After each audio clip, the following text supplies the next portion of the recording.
Hello friends, कैसे हैं आप लोग। मेरा नाम है प्रकाश।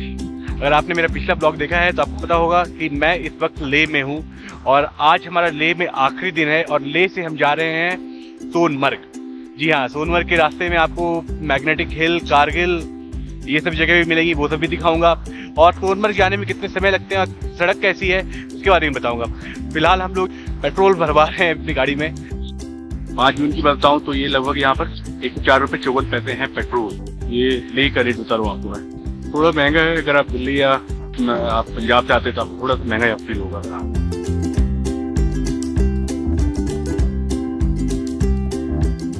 तो हम कारगिल और सोनमर्ग जाने के दौरान 2-3 जगहों पर रुकने वाले हैं। एक तो गुरुद्वारा है जो यहाँ से चंद किलोमीटर की दूरी पर मौजूद है, दूसरा मैग्नेटिक हिल है और तीसरी एक मोनेस्ट्री है जिसे देखकर आपको लगेगा कि आप एक अलग ही दुनिया में पहुंच चुके हैं।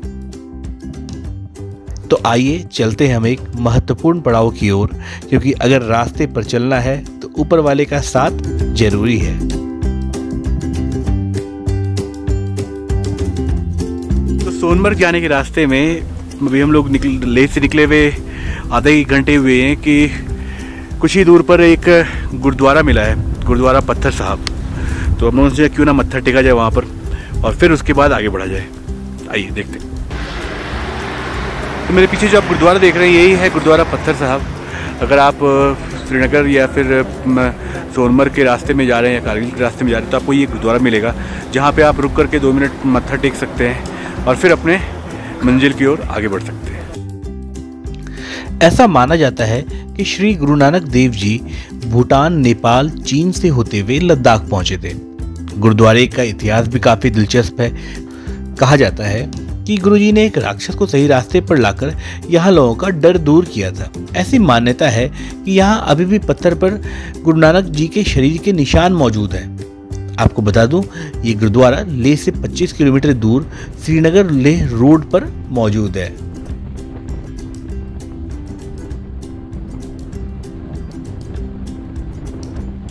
तो हम लोग मैग्नेटिक हिल पहुंच गए हैं और ये मेरे फ्रेंड की कार है और एक बार मैं दिखा दूं आपको। ये देखो, ड्राइवर कोई नहीं है, ड्राइवर यहाँ पे कोई नहीं है।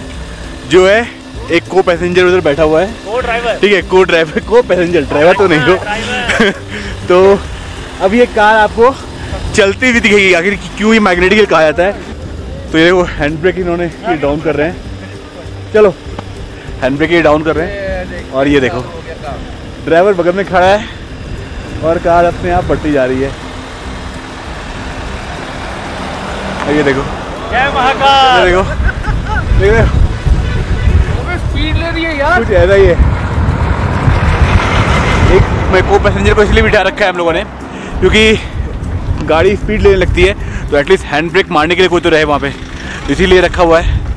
तो आपने देखा क्यों मैग्नेटिक हिल से कहा जाता है। तो ऐसे ही हवा काफ़ी तेज़ है, हवा बहुत तेज़ हवा चल रही है।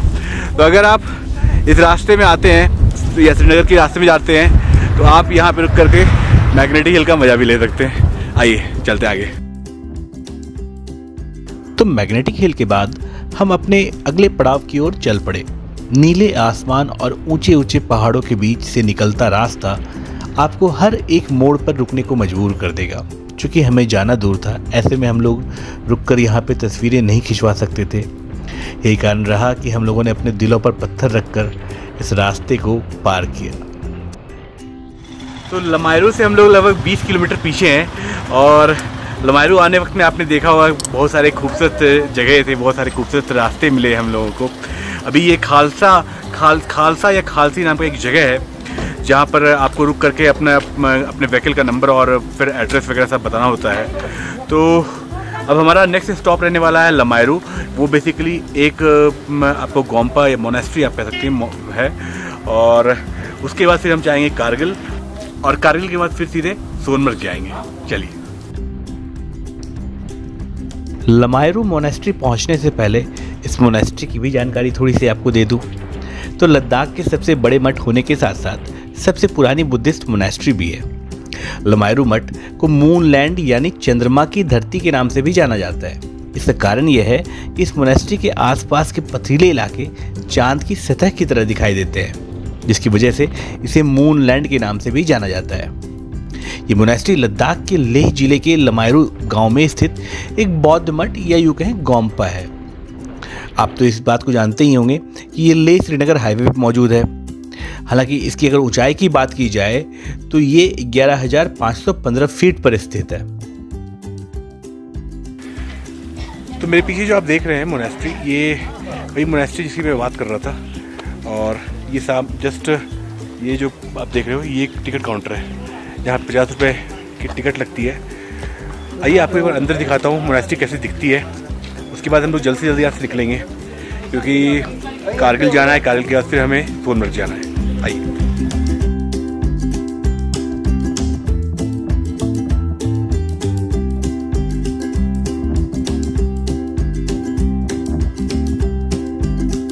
लेह से लमायरू मठ की दूरी लगभग 115 किलोमीटर की है। यहाँ पर आप लेह से करीब 2.5 घंटे में पहुँच सकते हैं। वैसे लमायरू मठ से कारगिल की दूरी की बात की जाए तो ये 103 किलोमीटर है और इस दूरी को आप बाइक या कार से 2 या 3 घंटों में पूरा कर सकते हैं।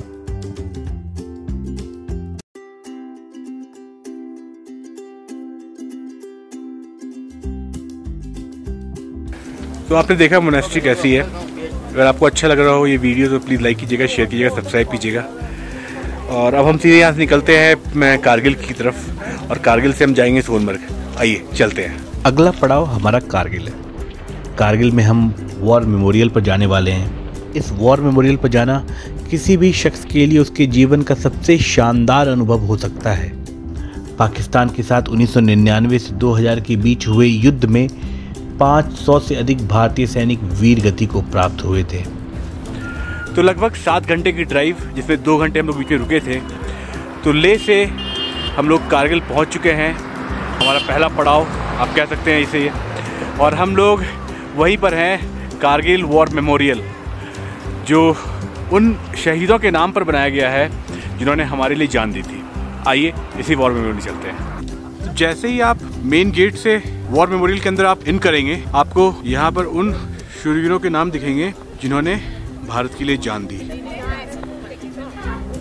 दोनों तरफ रोड के दोनों तरफ एक आपको ये देखिए महावीर चक्र विजेता मरणोपरांत,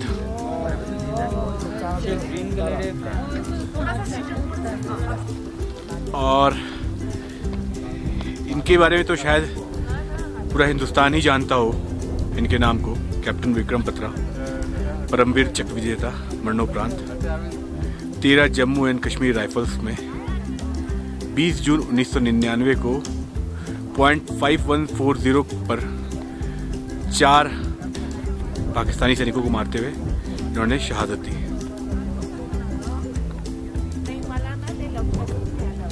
पहले बता दूं, सामने जो आप पहाड़ देख रहे हैं, सामने ये वाला पार्ट, ये तोलोलिंग है।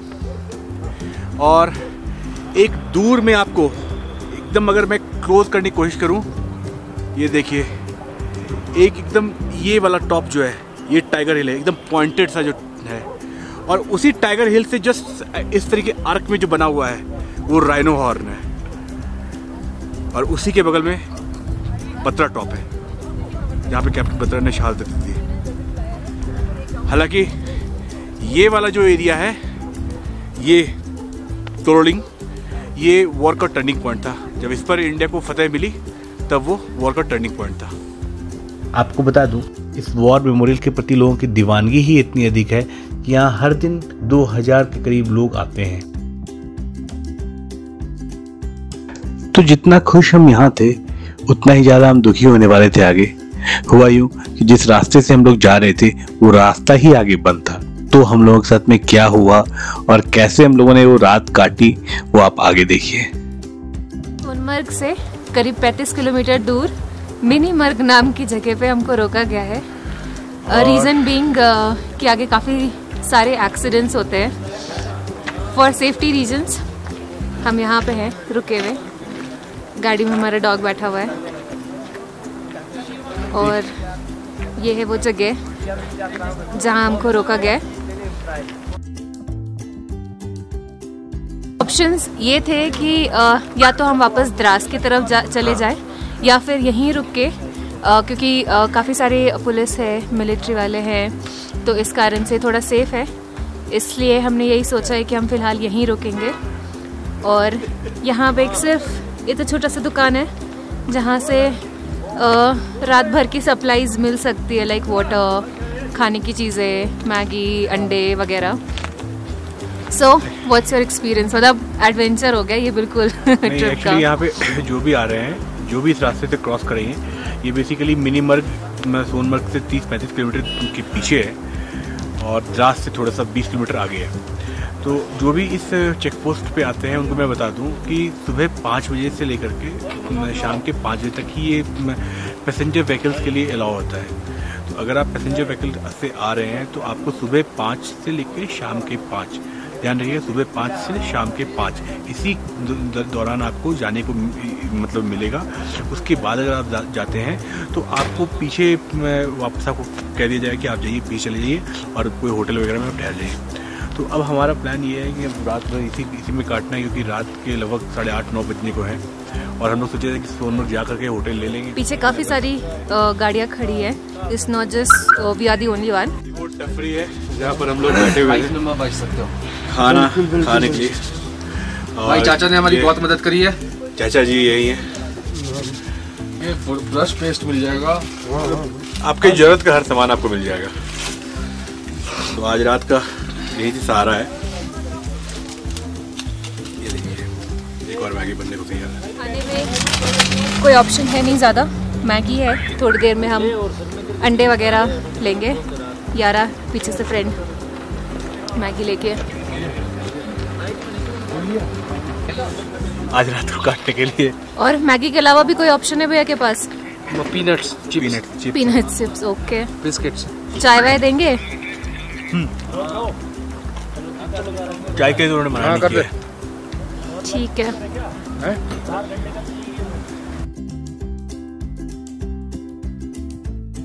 तो सुबह की पहली किरण के साथ हम निकल पड़े अपनी मंजिल की ओर। रात को आई तकलीफें इन खूबसूरत पहाड़ों को देखने भर से खत्म हो गईं। हालांकि इस खूबसूरती में अगर कुछ बाधा बन रही थी तो वो थी यहाँ की सड़कें, जो कई जगहों से टूटी हुई थीं। साथ ही सड़क पर चल रहा काम हमारी रफ्तार को धीमा कर रहा था। परेशानियां भले ही तमाम हो, मगर इन रास्तों पर तेजी से चल रहा काम ये बताने के लिए काफ़ी है कि आने वाले समय में यहाँ से गुजरना आसान होगा। जिस सड़क से इस वक्त हम गुजर रहे हैं वो जोजिला पास है। इसे दुनिया के सबसे खतरनाक सड़कों में से एक माना जाता है। जोजिला पास की कुल लंबाई करीब 9 किलोमीटर है, लेकिन 9 किलोमीटर के इस रास्ते को तय करने में आपको कई घंटों का समय लग सकता है। अमूमन जोजिला पास ठंड में बंद हो जाता है, जिस कारण लद्दाख में कई सामानों की सप्लाई प्रभावित होती है। बारिश के मौसम में इस सड़क पर गाड़ी चलाना बेहद खतरनाक हो जाता है, जबकि ठंड के मौसम में बर्फबारी के कारण ये रास्ते कई बार बंद रहते हैं। इसी रास्ते पर कुछ किलोमीटर आगे बढ़ते रहने से अमरनाथ का रास्ता अलग होता है। हालांकि यहाँ जाने के लिए कुछ नियम बने हुए हैं जिसे पालन करना जरूरी है। खैर, आते हैं अपनी मंजिल की ओर। दरअसल हमें सोनमर्ग जाना था, मगर अब जब सुबह हो चुकी है तो हमने सोचा क्यों ना सीधे श्रीनगर निकला जाए। यही सोच रखते हुए हम श्रीनगर पहुंचे। तो अब आपको मेरे अगले व्लॉग में यहाँ के डल झील की तस्वीरें देखने को मिलेंगी। साथ ही वो होटल दिखाऊंगा जहां हम ठहरे थे और जो 2 झीलों के बीच में मौजूद है।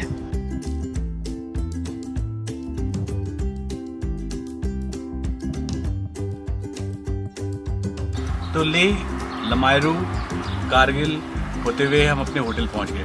मगर ये होटल जो है वो सोनमर्ग में नहीं है, ये होटल है श्रीनगर में। दरअसल हुआ यूँ कि जब हम उस मिनी मर्ग पे फंसे थे रात में, तो वहाँ से हम लोग निकले, सोनमर्ग के लिए निकले थे। लेकिन फिर रास्ते में हम लोगों ने प्लान बनाया क्यों ना सोनमर्ग से सीधे हम लोग ना रुकते हुए श्रीनगर पहुँचे हैं। यहाँ पे डल लेक जाएंगे, तो ये सब भी आपको आने वाले ब्लॉग में मिलने वाला है।